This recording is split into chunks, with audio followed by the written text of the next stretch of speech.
waxaa soo ilaatay doorashada xilka madaxweynenimada dalka Finland oo 6 sanaba mar la qabto. 7 musharax ayaa isku soo sharaxay xilkaasi iyagoo ay kala matalayeen 7 xisbi siyaasadeed oo dalka Finland ka jira. wareegii koowaad ayaa waxaa haray 5 ka mid ah musharaxiintaasi iyadoo 2 ka mid ah ay soo hareen wareegii labaad. musharaxiinta wareegga labaad soo baxay ayaa waxa ay kala yihiin Pekka Haavisto oo u sharaxan xisbiga cagaaran iyo Saula Niinisto isagu u sharaxan xisbiga lagu magacaabo Kokoomus ee garabka midiga.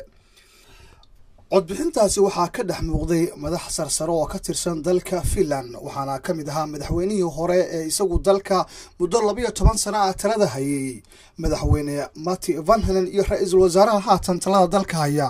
Jyrki Katainen oo iyagu codkooda bixinayay. dalka Finland waxa ay ka mid tahay wadamada waqooyiga Yurub ee Scandinavian-ka waxaana ay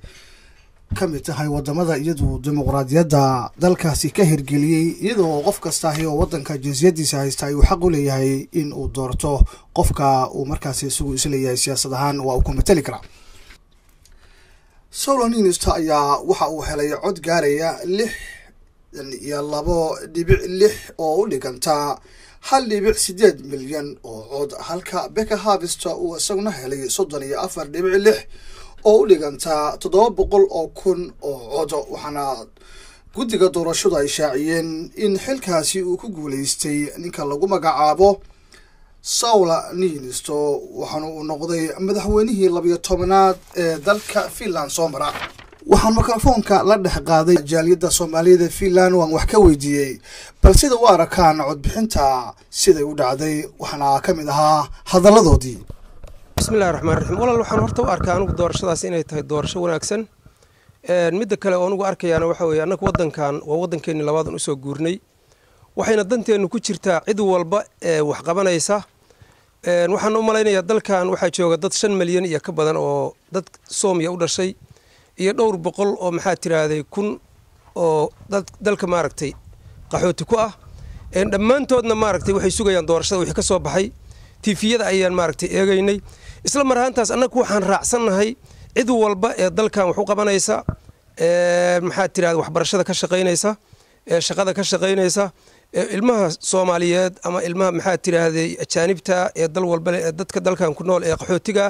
ama se dadka u dhashay ilmahooda cidii xanaanaynaysa oo waxbarashadooda kor u soo qaadaysa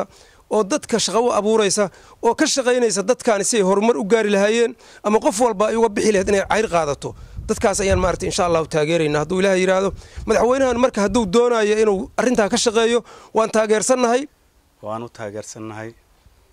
dhammaan dadka macnaha jaaliyadaha halkan joogay Soomaaliduna ay aad ula dhacsan yihiin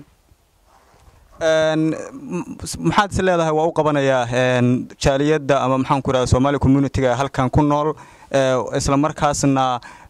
dhanka horumarka iyo waxbarashada iyo muxuu ku soo kordhi karaa is leedahay aragti ahaan Maxamed. wallahi horta dadka Ilaahay baa wax u qaban kara laakiin maadaama ay yihiin dad wadankii uu madaxweynaha ka ahaa uu joogo waxaan ka rajaynaynaa wax qabad. Maxamed waxaan la soconaa in wadanka Finland uu madaxweyne ka noqday Mr Niinisto aragti ahaan adiga sidoo u aragtaa Mr Niinisto. wallahi aragtaan waxaan u arkaa madaxweyne kullee wadanka ku guuleysto in wixii loo doortaa meesha ku jiro Soomaaliya dadkaas kullee laba waa musharaxiin dadkoo dhan marka qofka ku guuleysto waxaan jeclaan lahayn horumar wanaagsan iyo wax qabad anaga xataa wax la qabano dabcan maxaad is leedahay wuu ku soo kordhi doonaa jaaliyadda Soomaaliyeed ama maxaan ku raadsaa Somali community-ga jooga wadanka Finland. wallahi horta wuxuu ku soo kordhi doonaa Allah og nin walba markuu sharaxayo wuxuu sameeyaa inuu waa wanaagsanahay waa fiicanahay waa waxbaan qabanaa oo ku soo galo بعدين إنه أسبدل دونه أو سكة أو رقم دونه حتى أنجح حتى شخصيا سواء لها أنت إنه ما أقول أسكت تاجينا كلينا ما يحكوا في عين وحكونا كسيني إلى ينكسونا إن شاء الله. Pekka Haavisto oo ka mid ah xubin baarlamaanka dalka Finland isla marhaantaasna kaalinta labaad soo galay waxaana uu sheegay in dalka Finland ay tahay dal dimuqraadiyada isla marhaantaasna uu ku qanacsan yahay sida codbixintu ay u dhacday waxaana uu hambaliyay madaxweynaha cusub ee Saula Niinisto. Maxamed Bashiir Maxamed Info telefishinka qaranka Soomaaliyeed Helsinki Finland.